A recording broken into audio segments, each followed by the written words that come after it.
To all you Frankenstein fans out there, I've got a little question for you, and this is this. What was Frankenstein's favourite song? Well, you know, guys, can you guess? Well, if not, I'll tell you. Frankenstein's favourite song was Greased Lightning. Now, let's get down to the nuts and bolts of this video.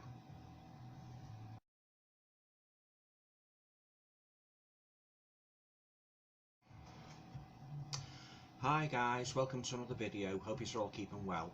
In this video, I'd just like to talk about a movie that first got me into horror. The movie I first watched that made me a horror fan, and that movie is Frankenstein from 1931, starring the late great Boris Karloff. Now, as I say, guys, this was the movie that made me a horror fan. I've real fond memories of first watching this absolute horror classic way back in the late 60s, when I used to watch all these awesome Universal monster movies on our old black and white telly every Monday night. When ITV would show one every week under the Appointment with Fear banner. Now, before I go into my full review of Frankenstein, I'll just give you a little bit of background on the movie. Now, Frankenstein is a 1931 Universal horror movie which, along with Universal's other monster movie the same year, Dracula, starring Bela Lugosi, was highly instrumental in terms of starting Universal's golden age of monster movies through the 30s and right into the 40s. Now, Frankenstein boasts a real stellar cast, headed of course by Boris Karloff as the Frankenstein monster, Colin Clive as Dr. Henry Frankenstein, Dwight Fry as Frankenstein's assistant Fritz, May Clark as Elizabeth Frankenstein's fiancée, Edward Van Sloan as Dr. Waldman, and John Bowles as Victor Moritz.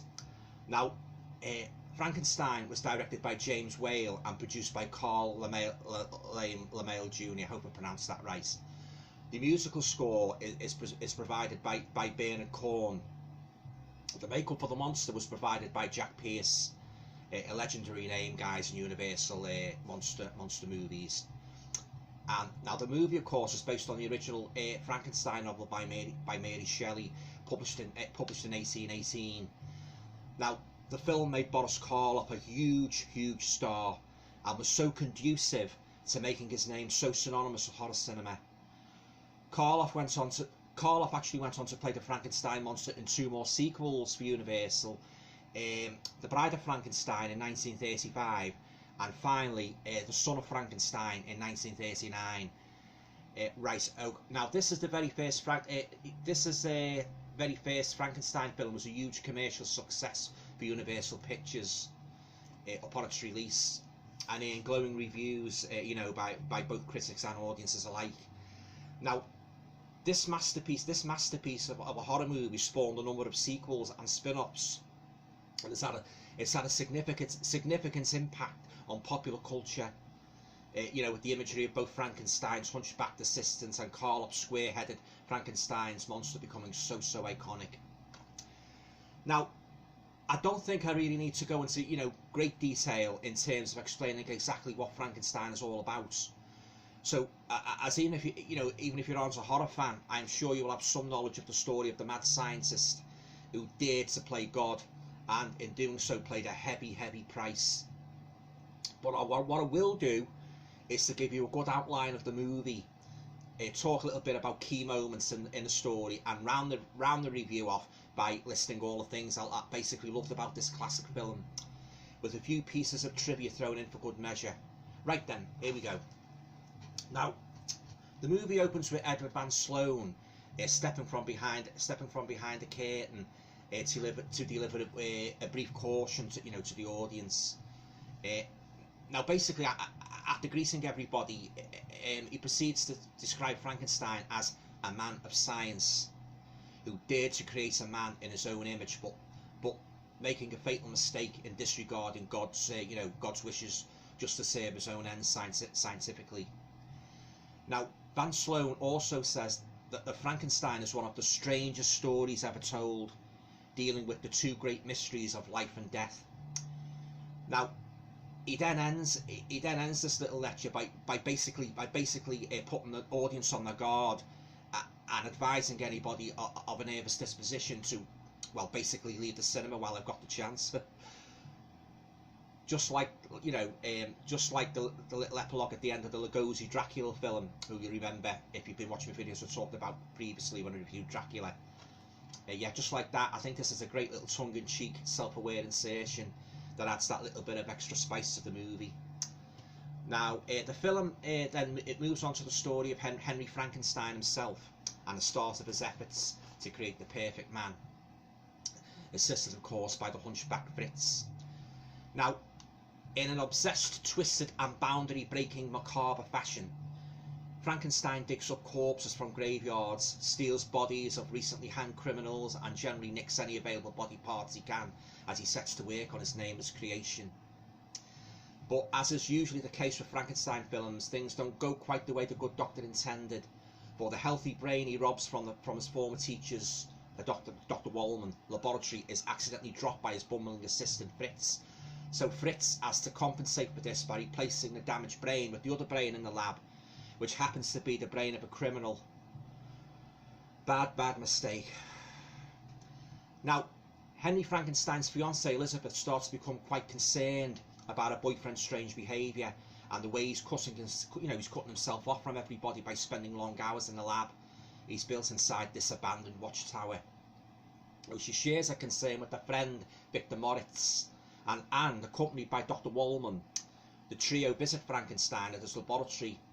There they find the scientist on the verge of launching his bandaged creation, who was strapped to an operating table up into the lightning, onto the lightning storm to give it what he hopes will be the spark of life. The obsessed scientist invites them to watch as he, aided by Fritz, raises the operating table up towards the ceiling.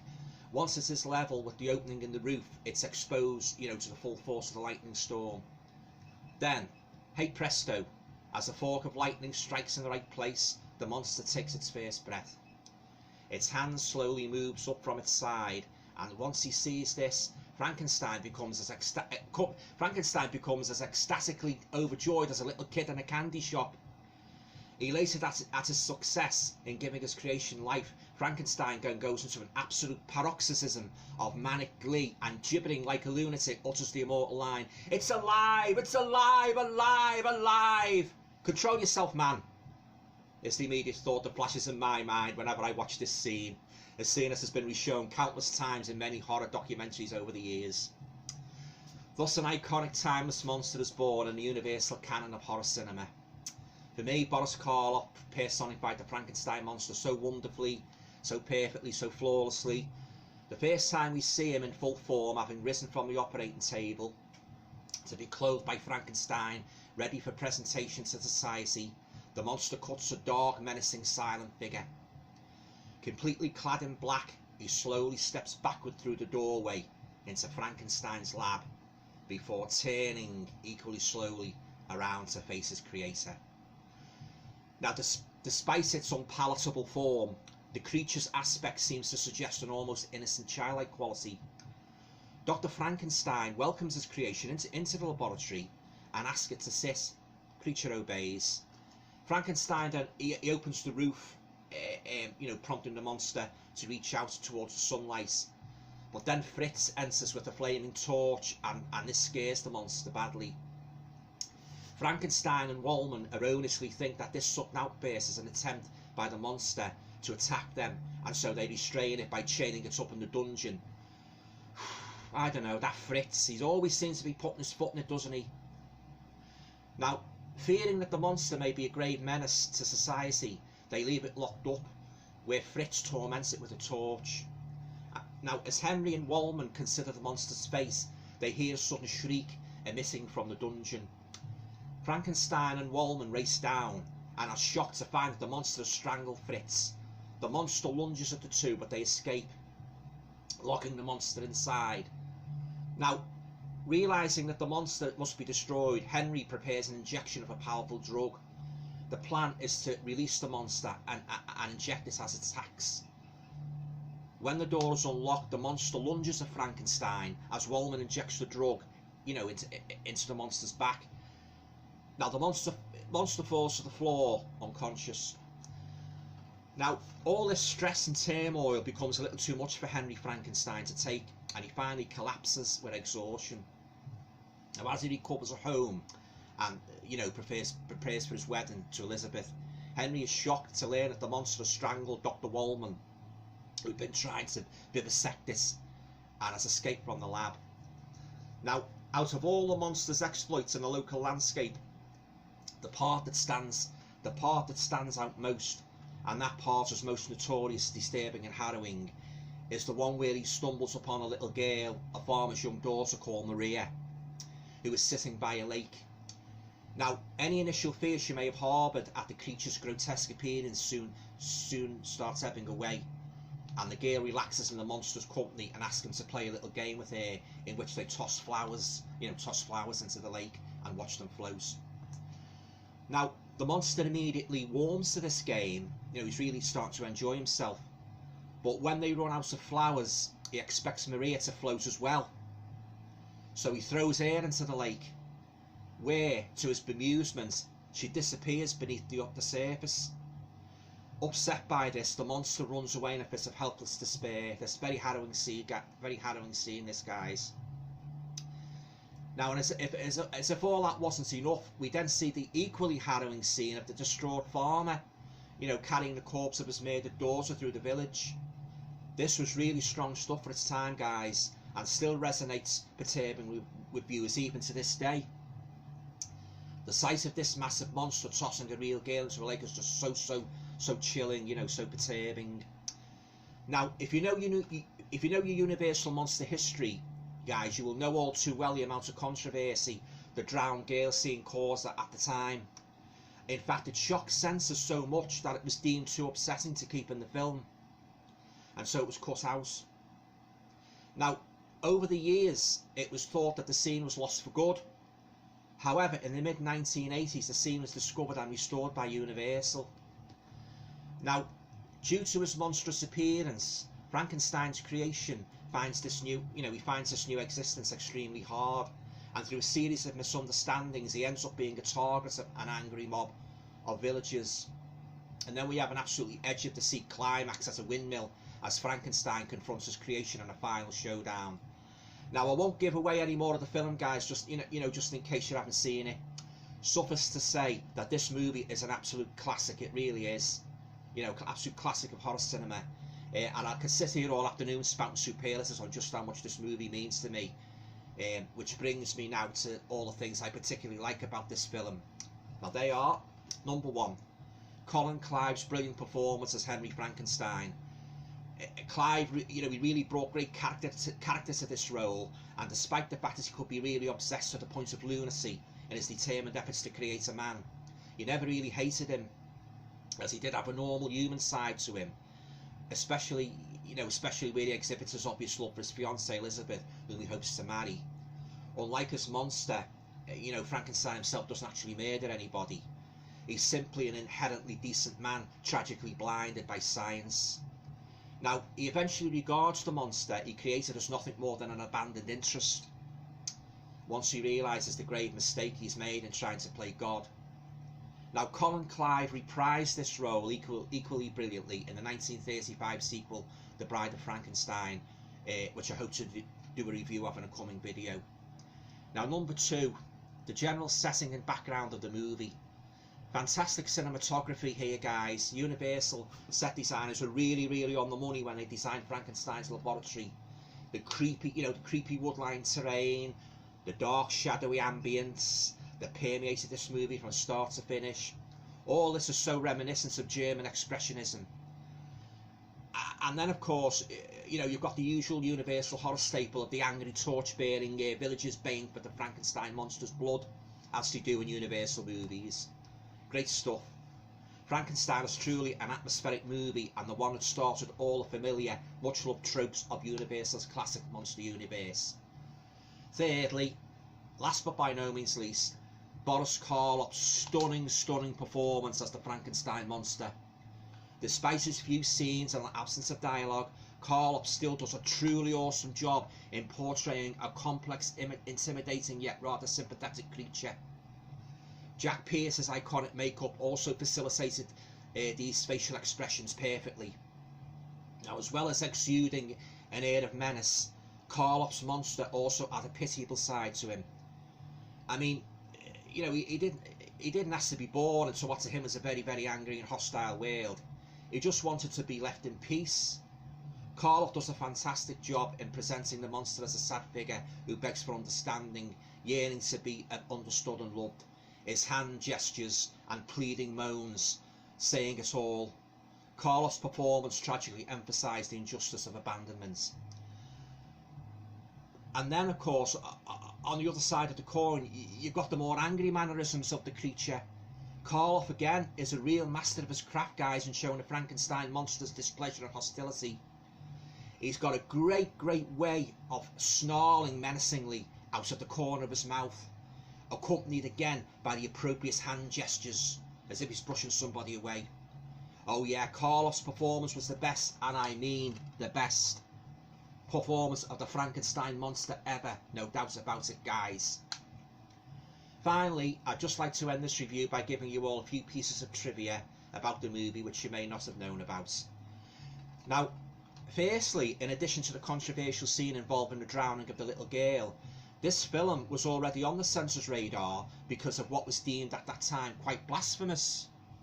Now, I refer to the scene where Frankenstein stated, now I know what it feels like to be God." One censorship board even wanted almost half of the movie scenes deleted, so you know, it's a wonder this film exists at all. And thank God it wasn't censored completely, as we horror fans could well have been denied the sheer cinematic joy of Karloff's legendary Frankenstein monster character. Perish the thought. Secondly, Colin Clive's crazed rant of "It's alive! It's alive! Alive!" was voted as the number 49th favourite movie, quoted by the American Film Institute, out of 100 movies, guys. Thirdly and finally, Boris Karloff himself, who always kept fond and grateful memories of playing the Frankenstein monster, often referred to the creature as the dear old boy. So there you have it, guys, my review of the movie that first got me into horror, Frankenstein. This first Universal Frankenstein movie is without doubt a truly historic piece of cinema, and one that still stands the test of time as both art and entertainment. It's such a big classic horror movie, and one that you can go back to again and again, you know, without ever getting bored. Now granted, some have said that the movie is more of a thematic adaptation, that, you know, more thematic adaptation than one totally faithful to Mary Shelley's classic novel. But that criticism doesn't really cut any ice for me, for not sticking to the original novel. And let's face it, how many movie adaptations actually do? It doesn't always detract from the basic enjoyability factor of a film. In Frankenstein 1931's case, who cares if it's not Shirley's novel word for word? The movie is still a damn good watch, and one of the greatest horror movies ever made, if not the greatest. Okay guys, well I hope you enjoyed my review of Boris Karloff's awesome Frankenstein film from 1931, true classic, yeah. The movie that led to my being a horror fan. Yeah, absolutely fantastic movie, Frankenstein. I can put this on and watch it anytime, day or night. And I know, what more can I say about Boris Karloff's memorable performance as the Frankenstein creature. Oh yeah, fantastic, yeah. Okay, well if you enjoyed this video, please feel free to leave a comment down below, share, subscribe. And do you like this movie, Frankenstein?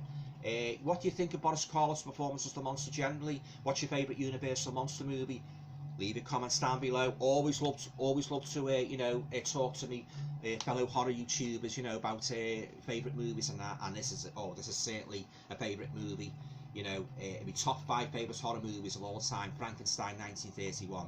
As I've still got the memories of watching this as a kid, in the late 60s and that, yeah, on the old black and white telly, yeah.